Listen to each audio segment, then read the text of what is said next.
Hello guys, pasensya na, ito na yung part 2 ng aking ginagawa at ilalagay ko na yung aking talbos ng sili. Bumagsak kasi kaya naputol yung aking video kanina. Ito yung part 2. Bumagsak ang cellphone ko, ang taas pa naman ang binagsakan, akala ko nasira na. Yung stand ang nawarak. Kaya wala na akong stand ganyan, hawak ko ang cellphone kaya magalaw ang aking camera. Yan guys, kailangan kong bumili na naman ng isang stand. Medyo mahal pa naman yun. Nawarak ang stand ko. Ito guys, masarap ang ulam ko mamaya. Mas nakakakain ako ng kanin pag ganito ang ulam. Ayan, eto. Yan, mga pamangkin ko dyan sa probinsya. Ganito, mga ganito ng pagluto niyan. Yan, igigisa mo lang yan. Unahin mo yung, siyempre, sibuyas, bawang, kamatis. Tapos, aray, tumalsik sa mukha ko. Sakit. Mainit. Tapos, uunahin mo yung kamote. Pwede naman walang kamote, pwede naman yan lang. Kaya lang mas gusto ko yung may kamote. Ang lalagay ng iba dyan ay bagoong. Tapos, ang hinalo ko dyan, yung hinimay ko na pritong isda. Yung iba nga ay iniihaw. Pero ako talagang naguhulay lang ako ng basta gisa lang kahit walang sahog.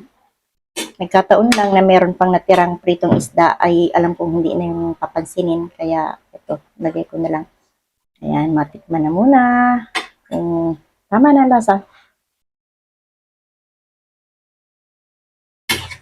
Yan na siya.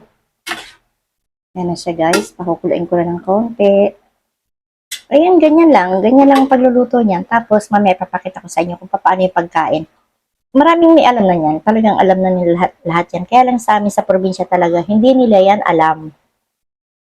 Meron may alam doon pero karamihan doon ay hindi alam yung ano. Yung iba naman, buto lang yung kinukuha. Mamaya-maya guys, ipapakita ko naman yung pagkain yan. Para alam nila. Hindi kasi nila alam.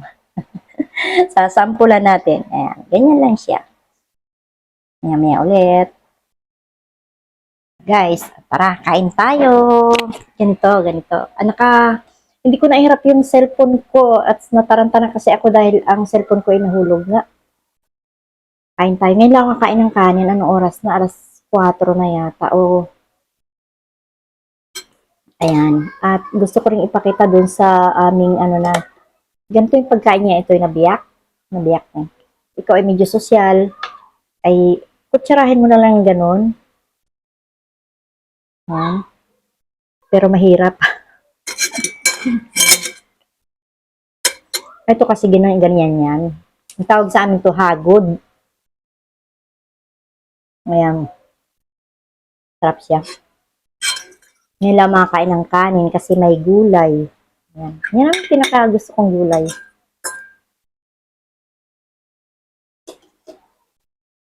Pwede naman nilagyan ng kamote, kaya lang gusto ko may kamote. Yung iba ay gabi ang nilalagay.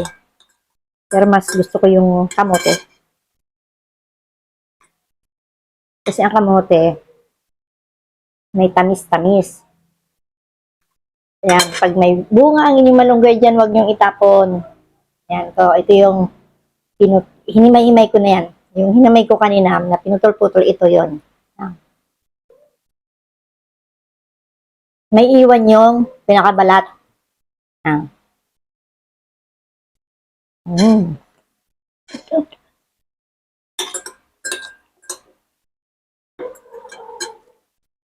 Dati ayaw ko yan dahil sabi ko, hindi kilala yung gulay na yan. Yung iba naman, buto lang ang kinukuha. Ayan, may buto. Yan ang masarap yung may mga buto-buto na.